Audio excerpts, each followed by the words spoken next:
I will call this special meeting of the Ridgway Town Council of Wednesday, February 14th, 2024. Happy Valentine's Day, everyone. Call this meeting, special meeting to order, and have a roll call, please. Council members Graham, Layton. Here. Kroger. Here. Layton. Here. Schuyler. Here. Thomas. Here. Mayor Pro Tem Meyer. Here. Mayor Clark. Here. All right, we have a public hearing to discuss the town of Ridgway's ductile iron water line replacement project, needs assessment, and environmental assessment. Is Bo, are you gonna take this? Is Preston gonna take this? Preston's gonna take the lead on this. Okay. Hey everyone, can you hear me? Yep. Yes, barely. Hey, Preston. Happy Valentine's Day. Same at you. Can you hear me or do I need to speak or figure out a different way to speak? Okay. You just did, it just got better. Okay, great. So I'm gonna introduce this item and then turn it over to Joanne, who's online as well. So this is a public hearing related to the town of Ridgway ductile iron water line replacement project. And again, I'll try to give some background information, most of which you all should already have by now, before Joanne goes through the slides and gives more information on the preliminary needs assessment. But as you know, the town submitted a pre-application for state revolving loan funds and a grant application to DOLA for Energy and Mineral Impact Assistance Program funds to support this project in 2024. The aims to get this done in the later half of this year. The scope of the project is to replace about 4,000 linear feet of ductile iron pipe with plastic pipe, and the pipe replacement will start about 400 feet below the water treatment plant, so just shy of the top of the hill where the water treatment plant sits, and it extends down again about 4,000 linear feet horizontal to the I think it's the pressure reducing station located at Moffett and Amelia. Related to the grant application side of funding, Mayor Clark, Joanne, and I are planning to travel to Manitou Springs on February 28th for a hearing with DOLA to make our last pitch for funding to support the project. And we'll have, I think it's 7 minutes or so to make that presentation to the DOLA hearing board. So that's in about 2 weeks' time. So looking forward to that. On the loan application side of things, last month, we received a pre-qualification review letter from the state, or I guess it was CDPHE, laying out next steps in the process and the anticipated project timeline. The needs assessment, the project needs assessment, was submitted in early January. I think Joanne submitted that on the 9th or 10th of January, in line with what we told CDPHE we'd submit it by. And we're now required to hold a public meeting to inform everyone in the affected area about this proposed project. So that's why we're here tonight. So Joanne's going to cover the elements of the needs assessment, including alternatives, the preferred alternative, projected rate increases, construction, environmental impacts, things like that. Shouldn't take too long, but she'll be comprehensive in what she presents. The anticipated date for the town to submit the application, I think it's early April 5th or something like that. Joanne can correct me if I'm wrong. And the anticipated date for construction to start is around August 1st, and that's assuming we're successful in the loan application and the grant application and such. So that's a lot to throw at you. That's just some background information and context. But with that, I'll turn it over to Joanne, unless y'all have any questions now.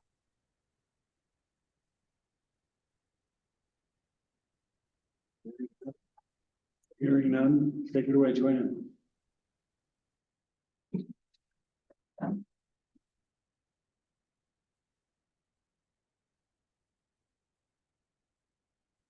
Joanne, if you're talking. There we go. There we go. Yep. This is a public hearing. It's a requirement for public funding from the state revolving loan fund. The purpose of the hearing is to present the project needs assessment, which is kind of an engineering report that addresses what the purpose of the project is, how we chose it, and to give the public an opportunity to learn about the project, provide comments and suggestions.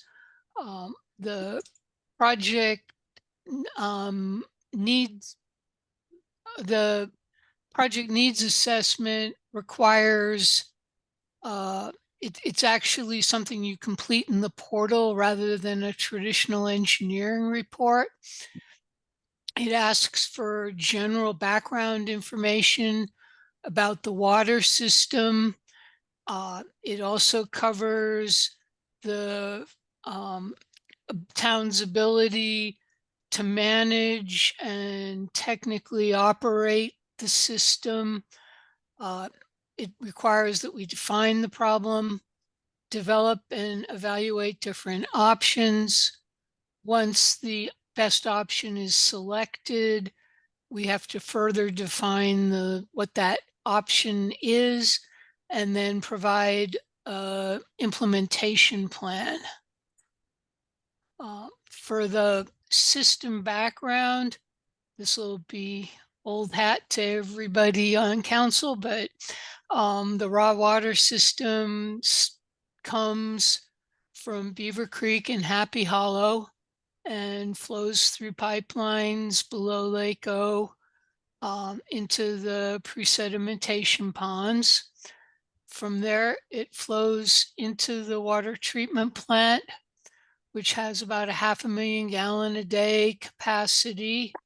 And we treat the water using a technique called microfiltration, which is a process that filters out everything above about 1 micron so that it takes out everything but the bacteria and the viruses. And then from there, we disinfect the water to take out the bacteria and the viruses and put the water into 300,000 gallon tanks up by the water plant. From there, the water flows into the distribution system. The pipe that needs to be replaced is the pipe that is immediately downstream of the plant. It's before it gets into the part of the distribution system where almost everything is lapped, is looped. This is a picture you won't be able to see very much of, but it is a picture of the distribution system. And the blue are the water lines. And you can see that almost all of the water lines are connected to another, are in a loop. Unfortunately, the pipe of concern starts, the tie-in to it is at Moffett and Amelia. And there's a little bit of looping through Solar Ranches, but most of it is not looped. As I said, the existing pipe is a ductile iron pipe. It starts about where the pressure in the system starts to build up, and it carries all the water to town customers. It was installed in about 1980. Back then, I don't know that it was universal that ductile iron pipe was sheathed to protect it from corrosion, but this definitely was not sheathed. We had a significant failure on the system last spring. At that time, the town staff noted that other areas were likely to fail in the nearer term, and such failures can lead to the need for a boil water order, which was the result of the one last spring. Don't know how well you can see this, but this is where it failed. It failed. The ductile iron pipe back then also had connectivity strapping on it that allowed you to thaw the water line and not damage the gasket. And that looks to be what that is. You can see not only is there a hole here, but there are dimples all around where they've cleaned it off, which is the indication that additional failures are likely. Let's see. Options that we considered were to replace the full pipe all at once, to replace the ductile iron pipe in sections over time, kind of spreading out the work and the cost, and a do nothing option. And we'll look at each of those in a little more detail. Starting with the do nothing option, that's really a wait until another location fails and fix it piecemeal. Looking at the pipe, we are likely over the next 10 years, if we do nothing, to have continue to have these kind of significant breaches in the water system. The advantage of the do nothing option is it has a low initial cost, but it has much higher costs over time. We're likely to have problems for years to come and likely to have additional boil water orders. And in the end, we'd have a pipeline with lots of repair clamps and repair couplings and pieces of new pipe. The intermediate option is to look at breaking it into 2 or more segments. This would spread out the cost over time, but it's likely that a section not replaced could fail while we're waiting to get to that section. It's likely to cost more overall doing the work piecemeal. It's multiple mobilizations and startup and shutdown and bidding. And the town has other water projects to complete, and spreading out this project will take resources away from our ability to do other projects. Replacing the entire pipe at once has the highest initial cost, but it's also a more comprehensive solution. Likely the total cost would be less than the piecemeal approach and certainly less than doing nothing. It reduces the risk going forward that the line would need to be removed from service on an emergency basis. It does, however, still leave us with a single line feeding town, but it should be a lot more reliable than what we have now and give us time to work to secure the easements and funding for an alternate route.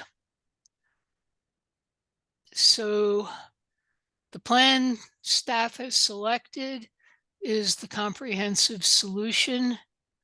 This, in order to keep it sort of so you could see where things were, you can't really see, but the water plant is up over here. And this is where the pipe crosses the road going up to the water plant. This is all pipe that comes down that steep draw. This is the same route that the pipe before 1980 went and has both the potable line from 1980 and the non-potable line in it.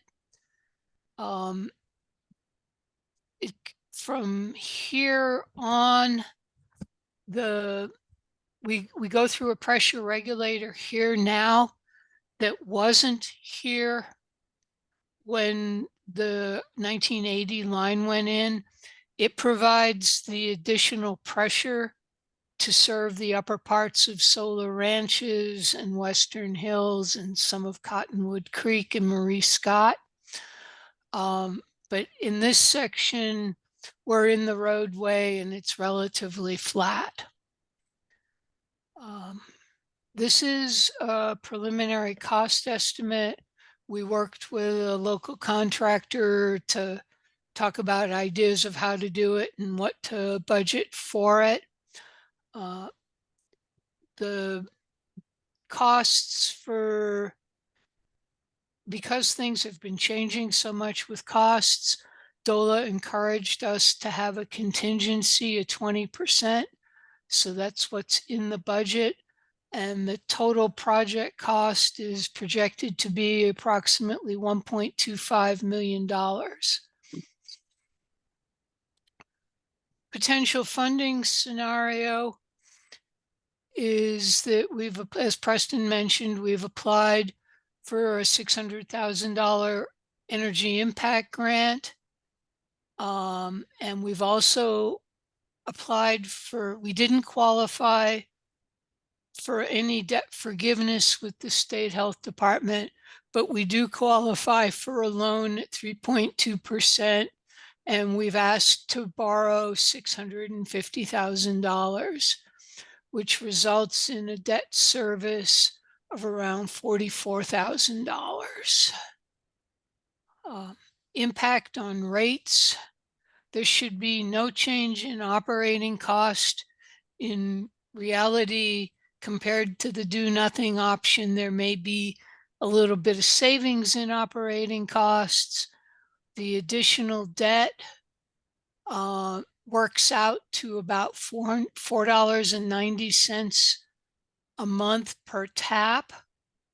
The Water and Power Authority, which is the entity that actually does the loaning for the health department, has indicated that our rates are sufficient to handle the additional debt as best they can tell. But with future projects in mind and some direction from council earlier or during budget, staff intends to look at both water and sewer rates later this year. And last slide, the implementation plan was we submitted the needs assessment the night of your last council meeting after we talked about how to do the cash flow. We're preparing for the DOLA hearing, which is in 2 weeks. And we're working on preparing the plans and specifications to bid the project. We're hoping to have that done by the end of March. We've had some trouble every time we get locates done, it snows. And by the time the surveyor gets there, it's a white world again. But hopefully we're going to get into a little better weather pattern and we can get the rest of the surveying done.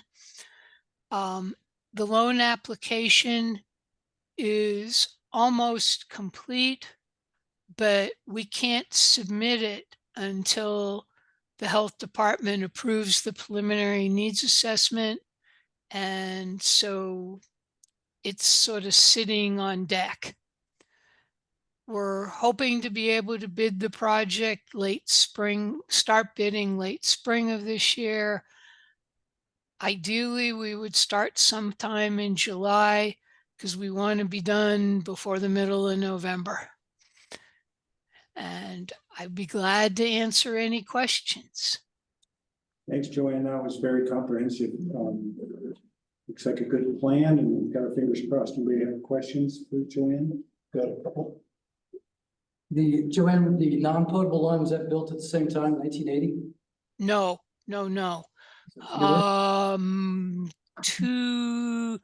Early 2000s. So its condition is not in question? It's plastic. That helps. And the new pipe will be on the steep section. The new pipe will be a really thick wall, HDPE, high density polypropylene that's welded together rather than gasketed together, so that if things move a little bit on the hillside, it'll kind of move together. And on the flat spot, we'll use regular C900 PVC pipe, which is, I believe, if I remember correctly, we have 250 PSI pipe for the raw water, and we have a pressure regulator for it at the top of Solar Ranches. So we don't have the kind of pressure that we had originally at Moffett and Amelia. Thank you. My second question is regarding funding. Is the state DOLA funding the only source of identified funding and or grant funding at this time? And part B of that is if a future grant opportunity were to emerge, potentially a federal fund, could that be applied to the loan, the debt, if we went forward without that, identified at this point? The DOLA money is the only money for which that's grant for which the town qualifies from state funds that would apply for this sort of a project. Distribution projects don't qualify for CWCB funding. And the pork barrel funding that you can get from the feds, we missed. And for the fiscal 25, whatever from July of this year to July of next year is, we missed the deadline for that sometime last year. And as you can tell by what's happening in Congress now, getting money from them for this year, we probably wouldn't see the money till sometime in 25. The problem with getting the money from grant money, from infrastructure money, or the Buy Back Better or Build Back Better money is the town's finance. The population in town does not qualify for a disadvantaged community. Not Patrick, but there's a DOLA representative that deals with helping communities find a way to be disadvantaged, which is what you have to be to get any grant money from the federal pots that come to the state. And he looked at it pretty hard and was unable to find any way for us to meet. I thought that requirement was under the Justice 40 designation, which means that 60% of money is available for non-disadvantaged, but it sounds like this contact you had probably would have vetted that. The other classification of this project, I wonder if it would fit under a resiliency classification rather than just a distribution classification, which case I've seen, and I haven't studied it yet, but there was a lot of money that seemed sort of peripheral to energy resiliency, but could apply to things that are identified as resiliency. And I would think a water supply might qualify, but again, I haven't looked at it in detail. This really doesn't fit resiliency because it's a single pipe that feeds the whole town that doesn't have a loop. Right. That was actually a question DOLA asked and said, is this isn't improving your sustainability? And that's kind of correct. It's better in terms of it's a better pipe material, and we've got a little better control on it, and we have a little less pressure on it. But in terms of providing an alternate route or even an alternate route to the plant, this does not accomplish that. We've added doing that to the list of projects that we think we need to have on the horizon. You know, the 10-year plan for now. Makes sense. I imagine any future grant funding that emerges could be applied towards the debt. So as a potential future silver lining. Other questions? Terry hit on all the, Joanne, Terry hit on all the questions I had, especially about infrastructure and Build Back Better. The loan at the 3.2%, where does that come from? That comes from the Water and Power Authority through the State Health Department. The Water and Power Authority, it's actually the Colorado Water Resource and Power Development Authority, serves as the bank for the EPA funds that go to the State Health Department. It's just an extra layer.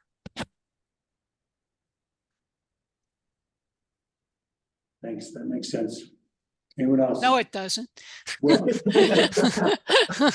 Sorry, I couldn't resist. thanks for explaining it, but you're right, it doesn't make sense. I guess It makes I sense. had one little question, just kind of going forward from this. Do we have any other of this ductile pipe around town that might need replaced? This is the only ductile iron pipe. Okay, awesome. That's the good news. Yes, it is, absolutely. All right, that was it. Anyone else? At least that I know about, which covers a fair bit of it. Right, okay, thanks, Joanne. All right, Preston, so do we need, I mean, this I know is fulfilling a requirement for the EIAF process. Do we need a motion? No, sir, I don't believe. Formal action? I don't think we need formal action or a motion. We've kept good records of attendance, and we'll submit the agenda, the presentation materials, and the responsiveness summary. So we'll provide a summary of the questions and the responses that were provided. Right. But I would, if you haven't already, maybe I missed it, open it up to the public. That's just what I was gonna say, yeah, as a public hearing, I have to open up for public comment, so I will do that. Is there any public comment on this, either in the room or on Zoom?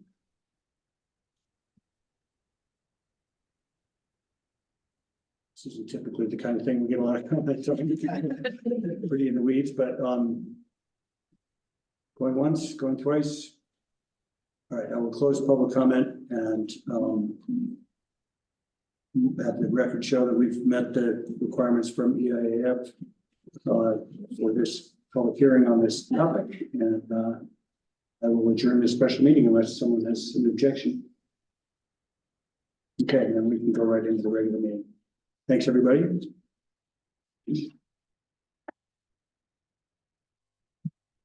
All right, so it is, well, I'll wait a couple minutes. It's still before 6, and then just want to make sure everybody has a chance to be here for the entire meeting, so we'll just wait a minute or two and then we'll start the.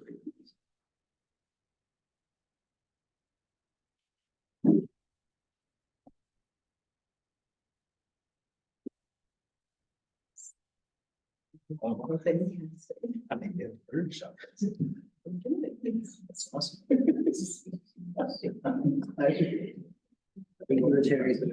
Yeah. With this, we There's an open capacity for. on the resilience. What have we done from Here. This is new attitude. Our only storage is Lako and then the plant, everything's there. So this is some heavy. Any, especially on the resiliency side, I feel like sometimes there's not. And her point is interesting because it's very similar to electrical resiliency. You know, like. It's my difference. Right here, yeah, which means the weather can stop. Resiliency is Ridgway, we have to stretch to get that. But I use the argument of building red mountain. That's part of it. Yeah, and that's a. $35. No. So that's the loop that creates the resiliency. Yeah, but that's more than one step like. Yeah, I would like to. In this case. I liked it. Our system is going to Yeah. And actually, where what I thought was leading is you got to talk about different times, adding in micro hydro and. Sorry. Was wondering, I was, how are you? Under the hood. you know, outside of the. That will have to. Like storage, what we need is storage across the water. We've talked about that. You mean, Maybe- just a terrace. All right, Ken, you ready? Then you Put can that- show gravity. Are we ready? All right, I will call the regular monthly meeting of the Ridgway Town Council, Wednesday, February 14th, 2024 to order, and that's for roll call, please. Councilmember Scrambley, Here. Kroger, Here. Bacon. Here, Skylar, Here. Thomas, Here. Mayor Pro Tem Meyer, Here. Mayor Clark. Here. Thank you. That brings us to additions and or deletions to the agenda. Do we have any? I don't have any. Just that For one. me, thanks. We're not hearing you again, Preston. I mean, very quietly. I think I heard you say you don't have anything, Preston. Yeah, sorry about that. Correct. Nothing from me. Okay, thank you. That brings us to adoption of the consent calendar. Is there anything on there anybody wants to pull off for review, or is there a motion to approve? Move to approve the consent calendar. Second. Motion made by Beth, second by Russ. All in favor, we're all here. Aye. Any opposed? Passes unanimously, thank you. That brings us to public comments. Establish time for the public to address the council on anything that's not otherwise on the agenda. Anybody have anything? Either here in the room or on Zoom?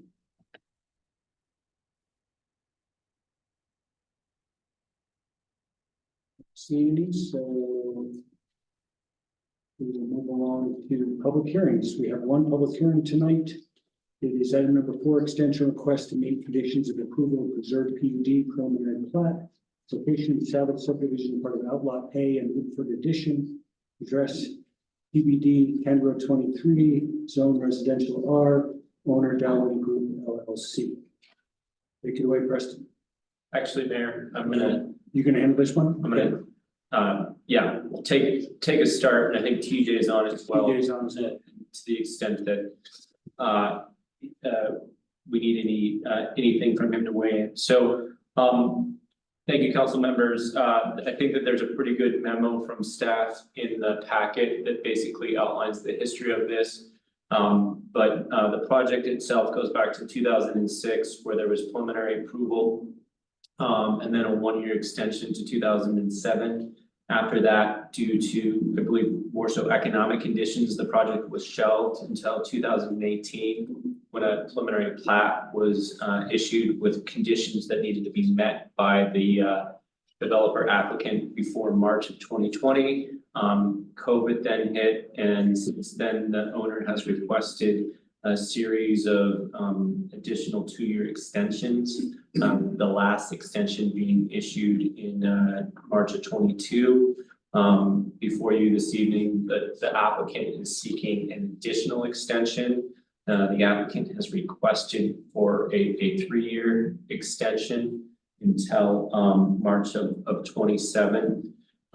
One of the issues that I believe the council members are aware of is that the applicant, along with the town, is going through the process to annex a small portion of property to the south of the subject property into the town. And so that has involved conferring with the county, an extension of the town's urban growth boundary and future development map. And then the annexation process itself, which has been begun, but hasn't been completed as of yet. So based on these kind of moving parts and issues that are out there, staff is supportive of an extension, but would be looking at a shorter time frame. We're proposing a 6-month time frame so that we can have a better understanding of exactly what the annexation will look like, if there's going to be any sort of proposed modification or amendment to the preliminary plat based on the property that's annexed in, and the possibility of some infrastructure such as a lift station being to service the property, but being on an adjacent property. So that's kind of where we're at, big picture. TJ, Preston, anything more on that? I think you did a pretty good job there, Bo. Council, staff? So council, anybody up here have any questions for any one of the staff members? And then following that, this is a public hearing, so we have to follow the formal procedure. After that, we'll give the Delaware representative the opportunity to address us and have some public comment, and we'll go from there. So anybody up here, go ahead. How did staff get from 3 years that was proposed down to 6 months? Yeah, so I mean, certainly we anticipate that, you know, before that 6 month period is up, this is gonna be back before the council with a longer extension being requested. And the reality is that infrastructure that needs to be installed, the annexation process, that can't be completed.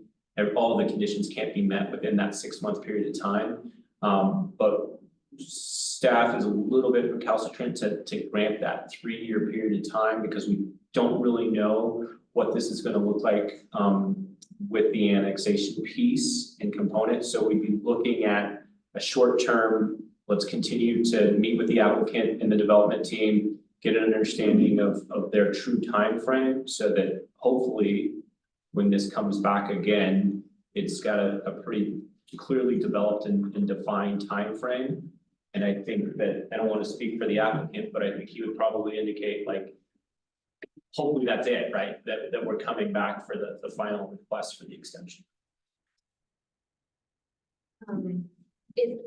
In the memo, it does say that a large section falls within the Uncompahgre River Overlay District, but it's not currently subject to the UROD's river corridor development regulations.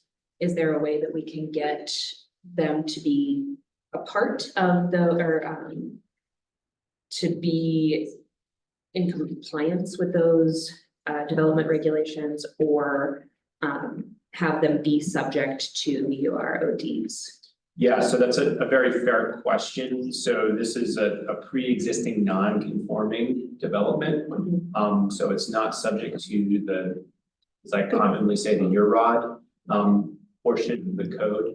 Now, the property which is being annexed to the south of the PUD, it is subject to the UROD. And any sort of future development on that site would be subject to some of the UROD requirements. The previous kind of preliminary plat that's in place now, it doesn't meet all of the UROD requirements, but it does have certain things. And again, the applicant can speak to this, like kind of trail connectivity. Anyone else?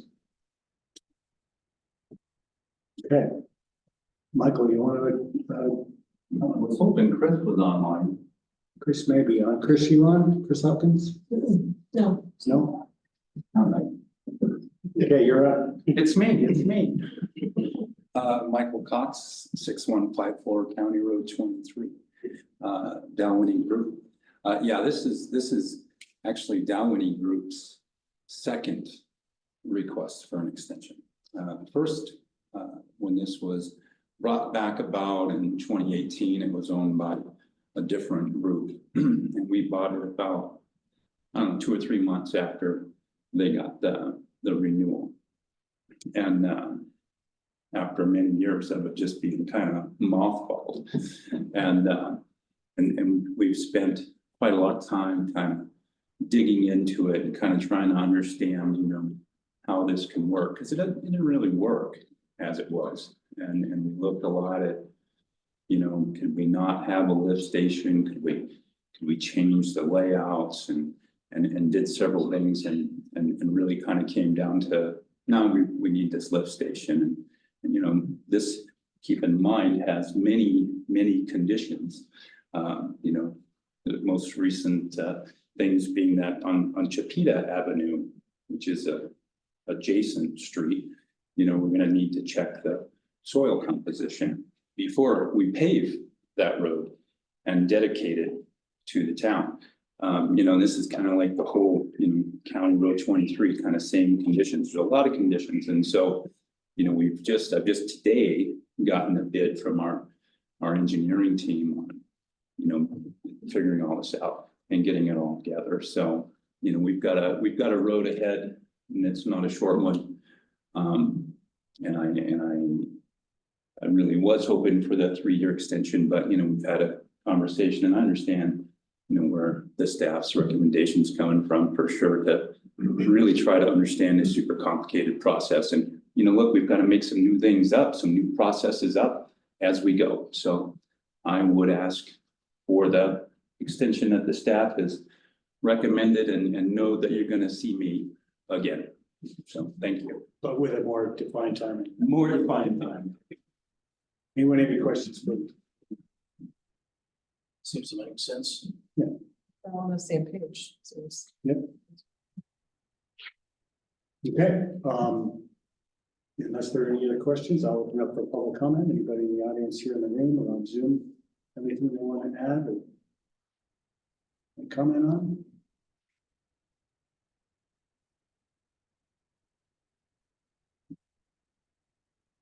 Seeing none, I will close the public comment period and bring it back up here for deliberation.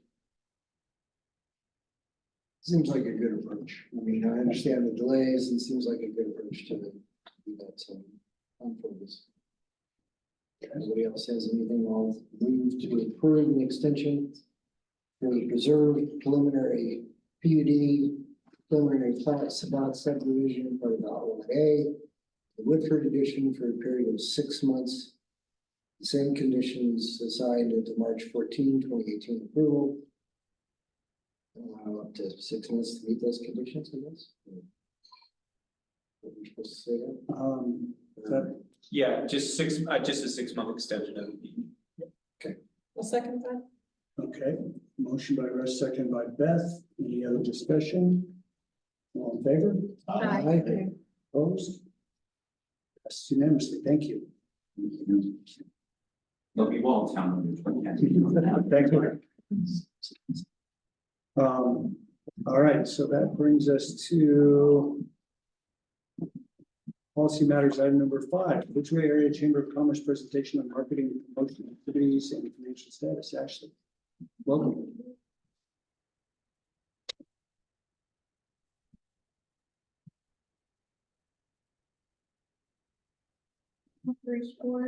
We have the report in our packet.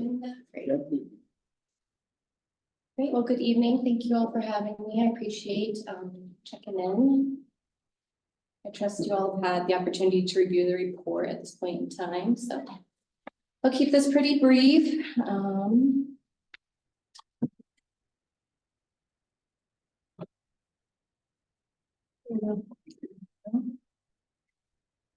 Okay, the 2023 annual report from the Ridgway Area Chamber of Commerce. My name is Ashley Perkins. I'm the executive director for the chamber. Special thanks to Nicole Green. She's our local graphic designer with Strout Design Studios, who puts together this wonderful report for us. Scrolling. So yeah, so the board of directors, we had some changeover. We lost a few board members for 2023 and welcomed some new faces. Clay Frost is new to the board, Sarah McCormick, Miles Graham, who's a little lower, and Donna Jaffe are all new to the Chamber of Commerce. They're incredibly supportive, and I look forward to working with them for 2024. We continue to work with communications consultant Catherine Johnson. For this upcoming year, she did great for us last year. I will mention we will no longer be working with PMC for 2024, beginning March 1st. We're going to be working with a more local Colorado website supporter. So I'm looking forward to that transition as well. All right. That's a good move. Yeah, it's getting expensive and the time zone difference is becoming a lot for us to handle, so. Ridgway, Colorado continues to be the first keyword search for Ridgway, Colorado on all search engine platforms. Our users are increasing. You can see that 64,000 up almost 4%. With that engagement time of almost 1.10%, which is also increasing. Our top 3 pages continue to be our landing page, Orvis Hot Springs, and the True Grit movie. Still hanging on there. for sustainable tourism focuses. We did a Earth Day last year. We partnered with Alpine Bank to do an e-waste last year, and just continuing to seek efforts to help relay responsible and respectful visitor and resident messaging and behavior. We also support the Dark Sky Committee with grant funding. Catherine with our social media messaging is kind of taking that to the next level. And we also do a visitor center volunteer and staff training for responsible visitation practices. We did not produce a visitor guide for this year. We were just concerned about environmental costs, print costs were going up. So last year's visitor guide was dateless. We are looking into a new format in the coming months. So you will be seeing a 2024 visitor guide. It'll probably be much smaller, less footprint with the printing on that and more QR code uses for this year. Once again, we operated the visitor center. I was able to get about 7 volunteers this year, which is more than I had had in the past 2 years. So by the midsummer, we were able to open full 7 days a week, which was great. We hope to see that happen again this upcoming summer as well. We opened in Memorial Day, it was in October. We saw about 1,000 people come through this past season, but we hope to see that number go up with some ideas we have going on right now too. Once again, we hosted the Youth Volunteer and Career Fair. That always happens in April. SMPA usually attends, which is great. One of many organizations. We had 26 last year. It's their 10th year putting that together, and that takes place up at the high school, Ridgway. It'll be April 25th this year. We also did Noel Night for our 3rd year organizing and putting together this event. We had 2 community sessions that kind of led into a new structure for a 2-day event this year. We're going to start planning much earlier in July to kind of get more community feedback in order to kind of keep building upon that event for the chamber and for the community. So.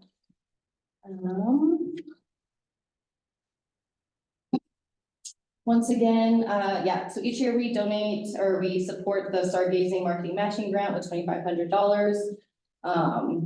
Just to kind of keep them as a focal point for responsible and respectful visitation, kind of as an opportunity there. I attended the Colorado Tourism Conference again. This is my 2nd year attending that. Governor Polis was our guest speaker, which was pretty cool.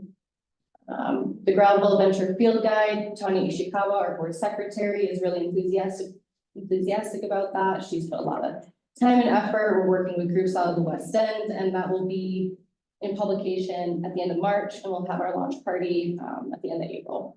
So, and for that, we also partner with Ridgway Fuse, and also known as the Creative District, and participate in the Creative Corridor. We're now one of 6 communities: Carbondale, Crescent Butte, Paonia, ourselves, Salida, and now Gunnison are all part of the Colorado Creative Corridor. They're all certified creative districts, and the chamber works closely with that group for marketing and promotional purposes.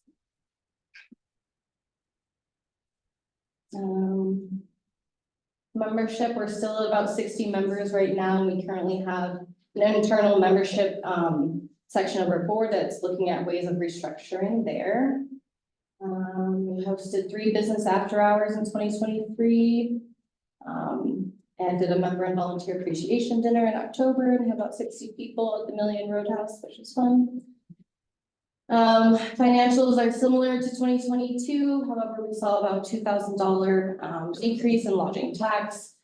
We're still working really hard to structure organization with our board members, and then my position being full-time now, and with lot structure changing in 2024, we'll continue to look at that more closely in the years ahead.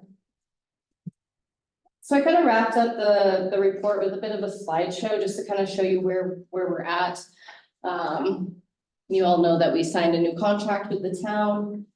1-year contract for marketing and promotional purposes of Ridgway. So if you just go down a little bit, Doug. So the new PSA agreement, I kind of did a summary here for criteria for success with our contract renewal. This is the first thing we look at every board meeting now. We're really benchmarking all of our successes based on what was asked of us by the town, by the community. So that's just kind of a brief overview of that. Catherine has provided analytics, and as you can see, our website users, average engagement time, our profile visits, everything is just seeing an increase. At our last board meeting, we're going to kind of have her do a comparison and a more structured report of what our expectations versus like what we're trending moving into 2024. I'm really excited about this. I received, it's a non-financial grant, but I received support through a competitive grant for the CTO in October. Basically, it's tourism support in a lot of different capacities, leadership support for myself, support and gathering stakeholder engagement surveys for resident feedback, visitor feedback. They'll help with responsible and respectful messaging through the Care for Colorado and Do Colorado Right campaigns. They want to champion full year-round economic vitality, and they want to provide us with statistical data in order to do that all free of charge. So that'll be very fun. Nice to see that that grant work will wrap up in May, so you'll see some fun projects coming out of that this spring. We are launching the Gravel Adventure Field Guide. We worked with a great group of gravel enthusiasts in Southwest Colorado, from Montrose to the West End. And the guide is absolutely beautiful. So we will do a celebration at the end of April in order to showcase that. Again, that was all put through by the chamber. Tony Ishikawa really did a great job finding that grant, putting together the group of people to develop that publication. And it's been a really, really fun group to work with. It fits nicely with our community, I think, as well. So special thanks to our board of directors, our staff, volunteers, town council members. We really appreciate your time. And here is the marketing budget request letter from John, and then I have it broken down in kind of a budget format there for you to see clearly. Since we're using part of our funding to do the publication of the guide, they'll reimburse us throughout that process each time we meet certain points, certain completions of our project. So although that's 37,500, it's really 3,000 because we'll be getting that 34,500 back by the end of 2024.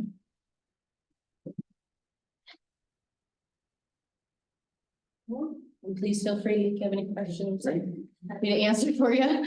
My mouth can't really. I'll start. My question is, your main report still mentions Peak Media, which you mentioned at the beginning that you'll be just continuing working with them and finding a new partner. Do you know any more about how that's going to work? The May report, I apologize. Just that you've got Peak Media still listed. So that was very recent. That decision was very recent. So February, the first week of February, we met with we have a marketing subcommittee group right now. And we met on a Monday, and people on our board had already been reaching out to others just out of curiosity what rates were and things like that. And then when the board pulled the trigger, we ended up having interviews that very same week. So this was already put all together by the time we had chosen who we chose. So if you picked a new. His name is Daniel Barron. He's out of Denver. We did try to hire locally at first, but our platform is Joomla. It's a very old platform, so there's not very many people in our area that has that experience. So Joomla Design Studios is out of Denver. Okay. And then, yeah, the other question I had was about the on page 5, you mentioned that the website having some issues, some UX UI issues that need to be addressed. It sounded like maybe you were going to go in a new direction for the platform in general, but it mentions potentially switching web platform. We're not currently in the position to change our whole platform because it's a big overhaul from what I'm understanding. Right. So our first step is just to work with somebody that's easier to get a hold of and easier to connect with and can get some of the simple things that we kind of know will enhance our site through. So right now we're working on our landing page kind of as a start. And if you noticed, Catherine's really working on our events page, which is a big project for us, so we're trying to Great. include everyone. Okay, great. Yeah. Anyone else have questions? I was checking out the website, just. Did you check out the events? Yeah, absolutely, and I noticed a few things missing and it seemed kind of, and this makes a lot of sense. Yes. So congratulations on. Thank you. Yeah, moving accessibilities and kind of having somebody else start messing around back there. It's, yeah. And I'm sure also, people it's notice. great to hear a dateless visitors guide Yes. that can be reused Mhm, while we have them on the stands. That's awesome. mhm. Thank you. Brenda. And definitely using more QR codes and walking maps and events listing. So I told Beth, just trying to spread the word. If you have events going on, let the chamber know. We're really trying to figure out how to like get that across to the community. So Guys, we're here for you. Yeah, Great. all right. Well, thank you. Good. Anyone else have questions? No? All right. Okay, Appreciate it. thanks, Thank Ed. you very much.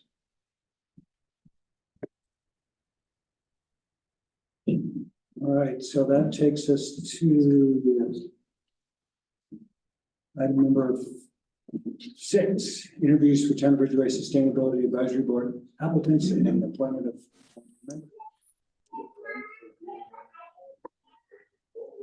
Hey, thanks, Mayor. This is Preston. Can y'all hear me better or did I make it worse? Yes, it's better. All right, you hear that, John? I fixed my own computer. Way to go. So, thanks. So we're here to interview candidates and appoint someone to fill the vacant seat on the Sustainability Advisory Board.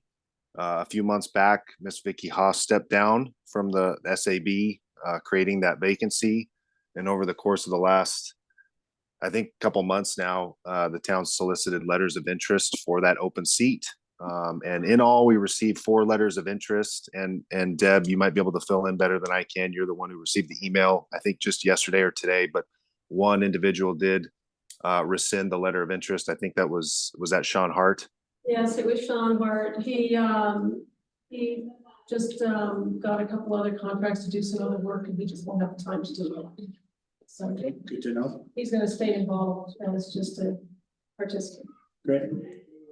Yeah, he's intimately involved with San Miguel Power and the Snaffles Energy Board and Eco Action Partners. So we'll still get his expertise for sure. And he's been sitting in on the meetings when he's been in town. Cool. At least, I assume. Okay. All right, so that leaves us with 3, is that correct? Yes, I don't believe Jamie DeLucio, I hope I said that right, is in attendance tonight. We have Dave Kamier, did I say that right, Dave?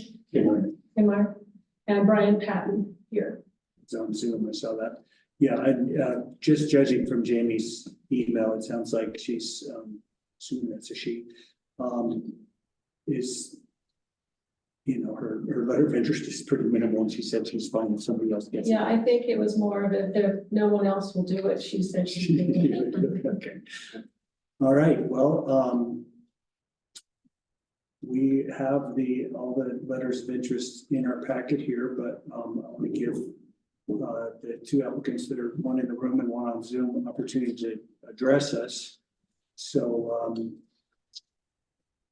why don't we start with Mr. Kamier? Come on up and tell us anything more about yourself that you want to at the top of your letter. Okay, well, I can start through the letter, basically summarize the letter. So you want me to do that? Or ask questions or? We've all got it, but for people that would want to. Well, just a couple quick things. So, my wife and I just moved to Ridgway. We moved into our house in October of 2022. But I grew up in Western Colorado. I'm a proud Cedar Ridge Cubs, now Cedar Ridge Bruins graduate. I went to school at CU and moved to San Jose in about 85. 19, this is my date for Valentine's Day. How romantic. So we moved, I moved to San Jose, we raised our family in San Jose, but we always considered moving back here because as we vacation this summertime, spend time on the farm. We spent a lot of time down here with the kids. We just thought this would be a nice place to retire. So that's why we're here. And the reason I'm interested in this, the Sustainability Advisory Board is because now that we're here, we'd like to become involved and try to make the community a better place to live. And we, both of us, Ellie and I, are passionate about the environment. And so it just seemed like a good thing to get involved in. So great. We built our house. I think one thing I said in letters, we built our house kind of with the idea of sustainability. It's an all-electric house. We put on solar. We have a heat pump water heater. My daughter works for an energy efficiency company in California, and she's heading up a California-wide program to incent contractors to install retrofit homes, replace gas water heaters with heat pump water heaters, and it's a pretty big project. So she and I had a lot of interesting conversations as we were designing the house. But those are some of the things that I'm kind of passionate about, and I'd like to kind of bring that forward to the board. Great, thanks. So far, so good on the heat pump. Yeah, the thing runs a lot, but it's in our mechanic room that's not heated, so it works well because when our electric boiler comes up, that heats up the mechanical room. The heat pump water heater takes that heat out, but sometimes it's great. If I'm hot, I go down and I hang out in the mechanical room. Yeah, I haven't had no problems with it so far. Are you using a heat pump for heating the house as well? No, and I actually put a lot of thought and effort and research into that. I had a manual J done by a company in Boulder that represents, I think it's the Arctic cold weather heat pump. And I had a lot of back and forth with him.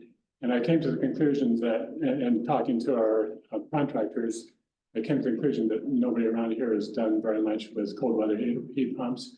And so I decided I didn't want to be the guinea pig, but I did plumb the house so that I can add one. And even with a cold weather heat pump, you need to have a backup for cold weather, which would be the electric boiler that I already have. So I'm kind of hoping that either I will build a little bit more expertise, or maybe my daughter will get involved with heat pumps, or there'll be more expertise in the area. And I would like to add that in the future. Right. Yeah, I'm fascinated to see how that evolves, because I think it is a pretty cool. And I think it will pretty quickly, because there's a lot of emphasis on heat pumps now. And that one of the issues is that typically if you have a air conditioning system that's an airflow air conditioning system, it's a little bit easier to use that.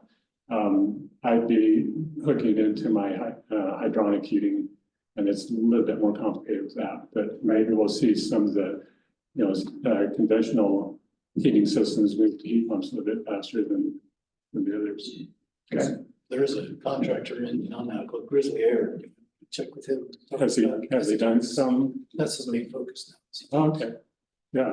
He's right over in Lidell, and across from where the old Adobe Inn used to be. Oh, okay. Yeah, that's good to know. Outland Bank is down that street. Anyone else have questions for Dave?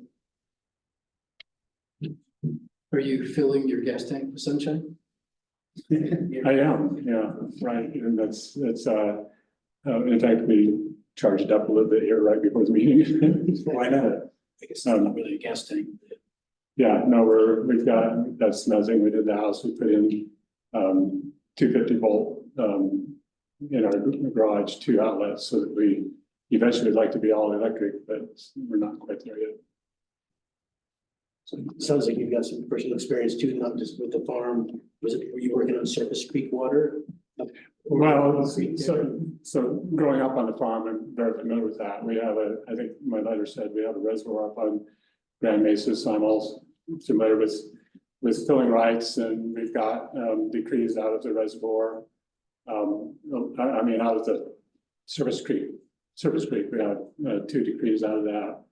And then our reservoir water. And I but, you know, I spent a lot of time on the farm, helping my brother on the farm. So I know what's going on with irrigation and, irrigation. He spent a lot of time he actually works for the state of Colorado and their salinity control program. And so he spent a lot of time over the years putting all of our irrigation ditches underground and pipe. So it's been a very interesting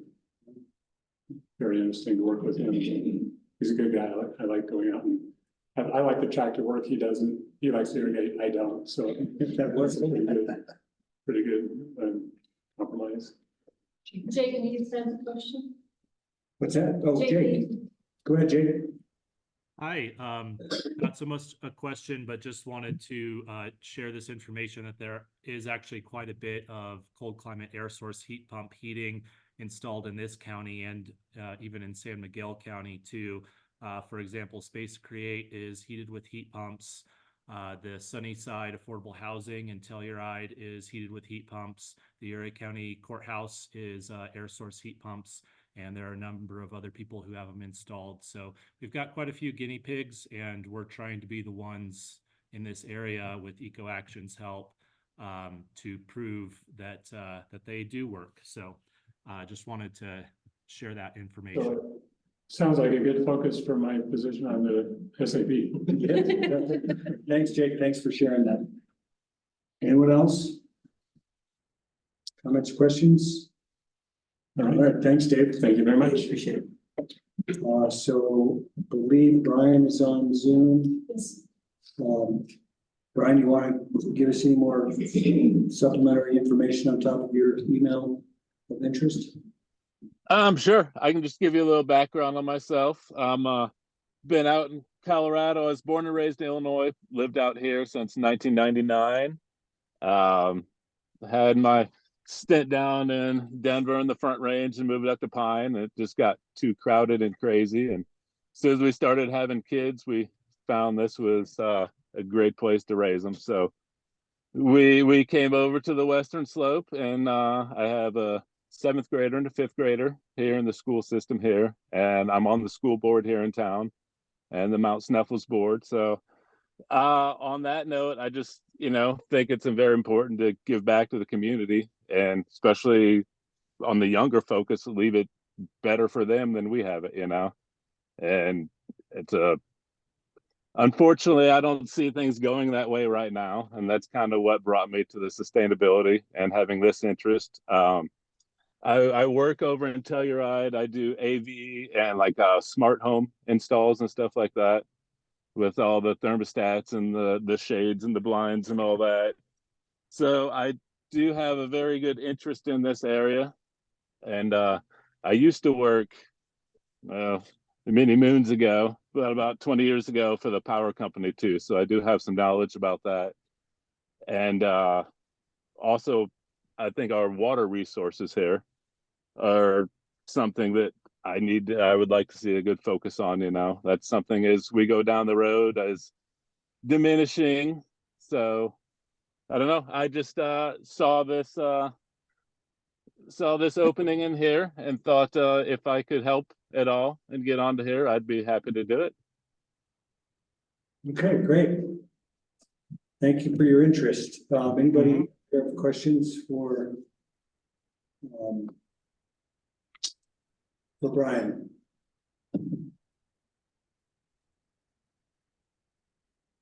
There any? Okay. All right. Well, it sounds like we have 2 excellent applicants. How do we want to proceed? You ready to start? Structure, proceed. Make a motion. How do you, Yeah, I think basically if someone wants to make a motion on who they think would be a good candidate, we can go that way.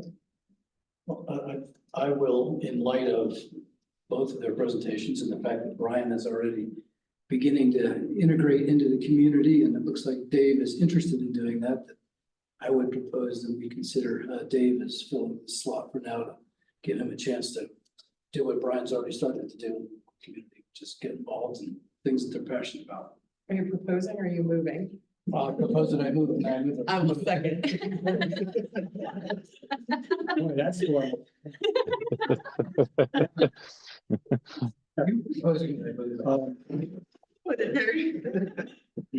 Well, thanks, Gary. There's a motion and a second, in lieu of further discussion.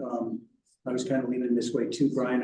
I know you and I know you're passionate about the community and involved in a number of ways. And I agree with Terry. I like the idea of being able to give Dave as a newcomer an opportunity to show us his skills and his interest, and I think it makes a lot of sense. And I don't think your feelings would be hurt, would be my guess. So, No, not at all. Can I just make a comment as well, is, Brian, our meetings are always open to the public. And we encourage anyone who's interested in anything sustainable to participate, whether it be via, Zoom or coming in and joining us on our meetings. All Happy to- right, I appreciate that. Yeah. great. Good job. Okay, we have a motion and a second on the table. Motion made by Terry, second by Beth. Any other discussion? All in favor? Aye. Opposed? Welcome aboard, Dave. It's been a good conference, baby. There's plenty of time for you to go get your Valentine's dinner. We already did. Oh, you already did. Like Paradise. All right. Okay, that takes us to item number 7, review and action on memorandum of understanding between the Colorado Department of Local Affairs and the town of Ridgway concerning the Colorado Main Street program. Preston? Yes, sir. Thank you, Mayor. So what's before you is a memorandum of understanding, or an MOU, between the town and DOLA.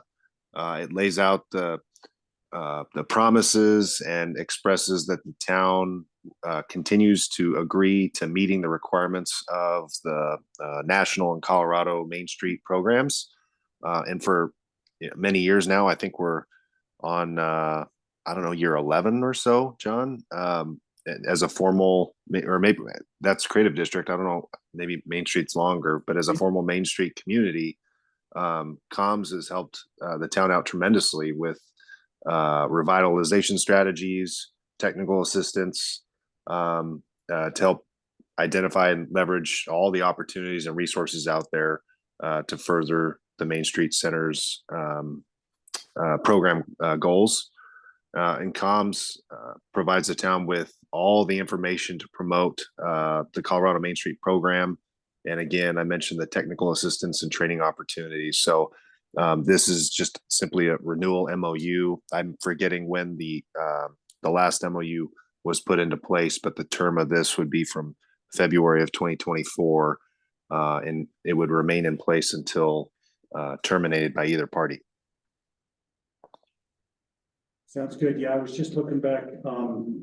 Our Main Street status came after the creative district, so just like 9 years, 10 years. Just short of 10 years, I believe. But I totally agree. The Main Street program has been really vital to Ridgway and incredibly helpful. And just glad to see we've got a new agreement in place or on the table. Does anybody have any questions for Preston about any of this? No question here. Pretty straightforward. Anybody in the audience who are here on Zoom? Need to know more or have any comments? Okay, I believe we need a motion to. I move to approve the memorandum of understanding between the Colorado Department of Local Affairs and the town of Ridgway concerning the Colorado Main Street program. Seconded. Right, motion made by Beth, seconded by Russ, just by a hair. I won't argue. Any discussion? All in favor? Aye. Opposed? That's unanimously, thank you. All right, so that takes us to the need to ratify this letter in support of the Sonoran Institute Going Water Smart application to the Colorado Region District Community Funding Partnership. That is, sorry, number 8. You've got that in your packet. We already drafted that and sent it off, and this is just to ratify the sending of we have questions or anything about it? What did we send them? It was a letter of support for they were applying for funding. If you look at the letter, they were applying for a grant from, I believe it was the state. The Colorado River District Community. Yeah, Colorado River District, for their ongoing low waters. Yeah, which is awesome. Yeah. Okay. Yeah. Good. Thanks for doing that. Yeah, so we probably need a motion to. I'll move that we ratify the letter of support for the Smart Institute Growing Water Smart Application in Colorado River District Community Funding Partnership. Seconded. All right, motion by Russ, seconded by Paul. All in favor? Aye. Any opposed? That's unanimously. Thank you. Moving right along. Basically, town manager report. Committee reports. Press, anything you want to highlight in the town manager's report? Yes, sir. I'll just take a minute to highlight a couple things and then go over a couple things that weren't in the report exactly. I don't know if Erin McIntyre is in the audience, but I told her I'd plug the Best of Uray County event tomorrow. I think it's tomorrow night, 5 p.m. in the Decker Room. She mentioned that all members of council are invited. So if you all have some time, be sure to stop by. 5 p.m. at the Decker Room? Yes, sir. Okay. Good to know. She is not on. Gotcha. I want to take a minute to give a huge shout out to Stephen, Bobby, Rodney for all their time painting Town Hall over the last month. They sure do love painting, and that's that's kind of a joke. They're glad to be done with it, or almost wrapped up, but they did a tremendous job, and really hats off to Stephen and Bobby for sticking it out and doing the bulk of that work. And then kudos to Pam and Deb for picking out the color. Good job. Looks great. It looks so nice. Nice. I walked in and I was like, I forgot how good it looked over last month. I did the same thing. A couple more things. The 1271 grant that helped bring the public infrastructure improvements for the Wetterhorn project has been closed out with DOLA, and so happy to get to that point. That's $750,000 that the town passed through from DOLA to Rural Homes as the developer of that project. So glad to have that one closed out now. I am sad to report that I just got a email from GOCO that our application is not going to be funded this round for the Hartwell Park Playground project. We got a lot of good feedback for a future cycle, and I'm happy to share the feedback document with you all. It actually really is helpful. It's a little more in detail than I remember them than what I remember them providing in the past. But yeah, we did not get funded for that, so it doesn't seem like that project will be moving forward this summer. I would love to see that feedback document, Preston, if you wanted to share that out. Yes, please. Yeah, was that Beth? And Polly. Yeah. The playground needs. I will.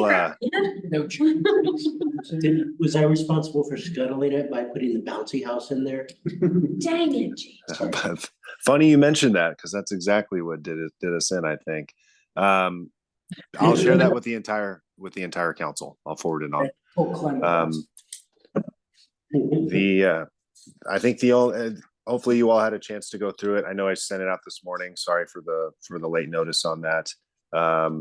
The Green Street Park Master Plan RFP has been issued. It was sent to all the same firms that submitted proposals for the Athletic Park Master Plan. It's been submitted to a few websites and our RFP, RFQ posting sites. So really looking forward to garnering some interest in that. Adopt a Highway. The commitment is there for another 2 years to pick up trash along Highway 62. I hope everyone's excited about that. Terry's. Terry, you gonna come? I need to know the date so I can schedule a camping trip. I will drive to the desert and pick you up. We'll let him pick the glass out of the gravel. Pick up all the mess. Hey, Preston, We haven't run across any. quick question going back to the RFP for Green Street. You sent those all out through the networks. Are we allowed to send that out to other firms that might be possible? Absolutely, absolutely. However we can get it out, the more the merrier, please. Okay, good, because I already have.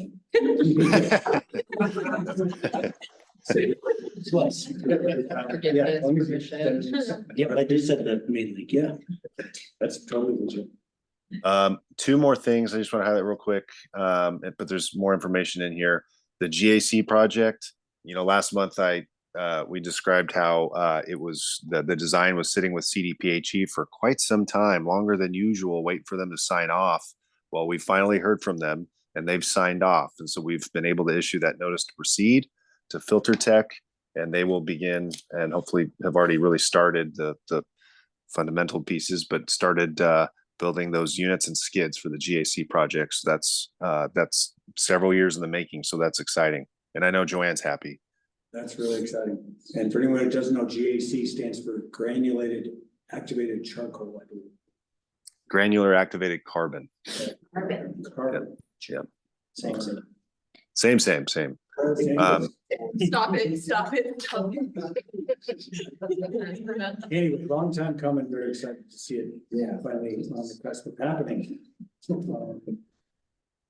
And then I don't know if Shane's in the room right now, but he sent me a photo of the brand new, really nice looking speed radar trailer, which when he took the photo, I think it was sitting right outside in the parking lot, right outside town hall near the marshal's office.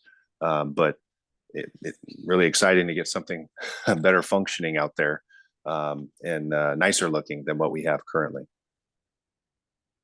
That's great. Yeah, I've noticed the one that's mounted to the sign by the river is not working again. Yeah, and Shane is Shane in there? Sorry. Yeah. Shane is here. Shane, you want to? I'll let you talk about your trials with that lovely sign.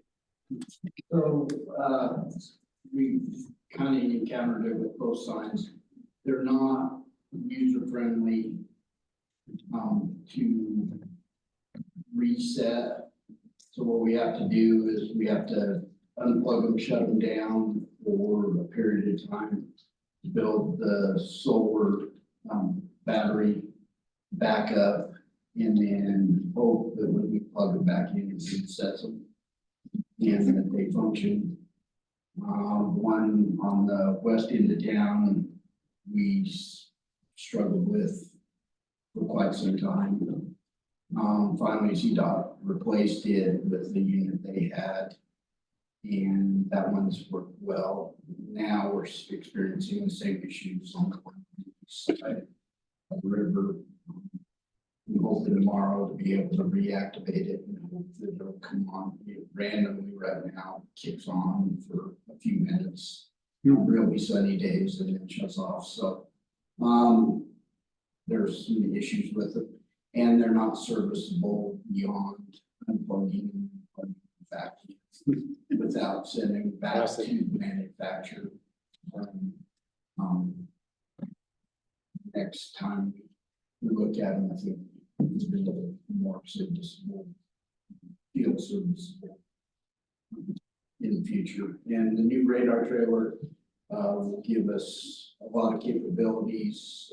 I can download logs, stats, and show all hours of the day and night, times, the traffic patterns, and then we can put it into graphs. We can do Excel spreadsheets and show, when to be in it. Most likely to see on some of these streets that don't have high traffic but have high incidence of issues. Better use of our officers to be in those areas during those times and try and tail some of that and then we keep log. So it's going to be really neat to get it out and in service and see what we can do with it. And it also has red and blue flashing lights on it, so when the speed reaches whatever we said is the high limit, that kicks on, and if we see a reduction, these people paying closer attention. Cool, that's great, thanks. Yeah, good news. Too bad we can't get her to listen for Jake breaks. And one of the things that we're hoping is an added feature in the next years, we'll be able to put what we call flock cameras on, which is a license plate reader, so that, it'll log license plates, and then if we need to, if we have like missing person case, or, you know, or somebody coming through the area that's maybe dangerous or whatever, the flock cameras, we can run those license plates and it will tell us if the people were in the area. If I'm in our area. So that's another really nice feature, and we're hoping to put those on the 2 radar signs or the speed signs in town too. We're working on funding for those. Jake has a question. Yes, Jake, go ahead. I was wondering if those have the ability to store traffic counts. I've been going through the CDOT data, trying to look at some historic traffic counts, and we have pretty big gaps in data in Erie County, even on Highway 550 and Highway 62. So if it has the ability to just do daily traffic counts and to store that data long term, I think that would be really useful and plug some data holes that CDOT has. What do you think, Shane? Is that an option? Well, that was when we bought the 2 signs. Our understanding was that we were going to be able to access data ports on, download the software or download the traffic cams, the speeds and that kind of stuff. And the signs that we got don't have that function at this point. So that's another thing we need to look at if we purchase more of these signs, is a system that comes with, like our radar trailer did now. So this new, just download the information from the trailer. yeah, I'm guessing the new trailer does traffic counts. Yeah. Yeah. Yeah, it'll give us a daily count of that, so, and I'll probably put it out on the 62, it's not one that's,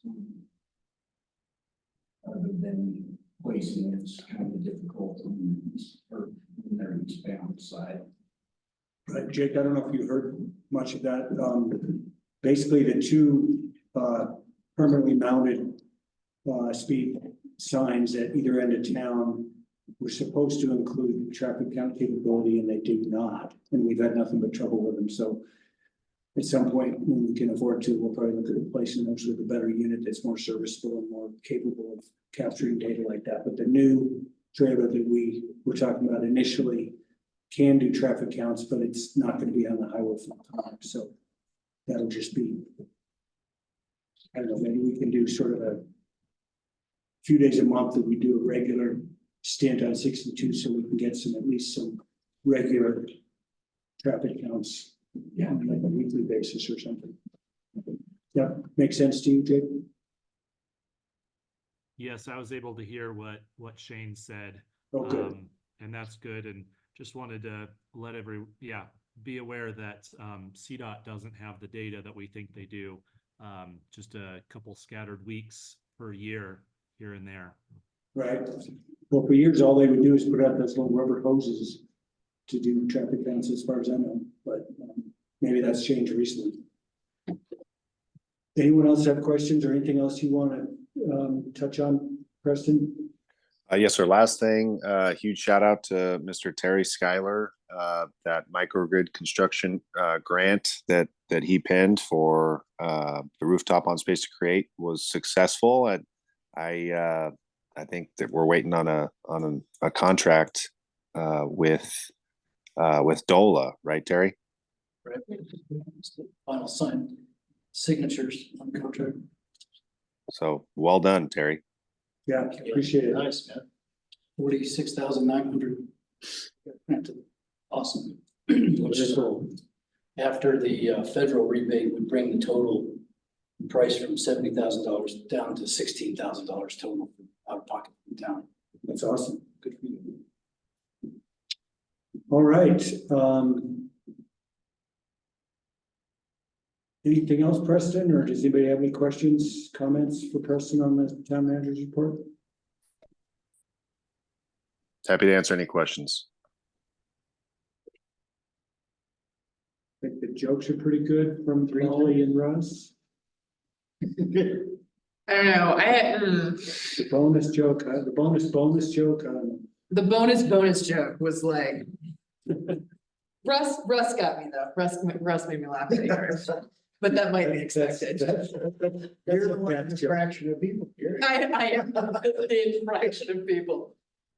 There are dad jokes and then there are scientist jokes. That's a scientist. It used to be Santa Claus jokes during a certain season. But yeah, Yeah, true that. the bonus joke got a big no from me. All yours was Wait, okay. so everything was hilarious except the bonus joke. No, only the fraction joke was hilarious, but the bonus joke made me make a face. You need to hear him, Kristen? Yes, we need you to repeat Okay, the first joke is from Polly Kroger, council member. You know the best thing about elevator jokes? They work on so many levels. And from your husband, Russ, there's a fine line between a numerator and a denominator. Only a fraction of people will find this fun. And then I'm assuming for Preston, the bonus joke is the man says, my wife is going into labor, talking to the doctor on the phone. What should I do? The doctor says, is this her first child? The man says, no, this is her husband. I actually thought that was pretty good, but it's dead. It's definitely dead. It's a first year that quiet. Bo? I think Preston's is the best, and I There we have go, really a Preston. time saying that. Preston. I obviously can't say that when he's in the room. We can celebrate tonight. Okay, Here's the bonus. anybody have any, Preston, Preston, thank you for the, Yeah, that's the thank you for the excellent, town manager's report, even if it was a little late. We understand you're on vacation. So any other committee reports? Anything you really want to touch on? Yeah, I think everybody wants to get out on an almost record council meeting tonight. So unless I hear any objections, I will declare us adjourned. Thank you. Thanks, everybody. Thank you. Thanks, everyone. Bye. Thanks, Preston. Have fun.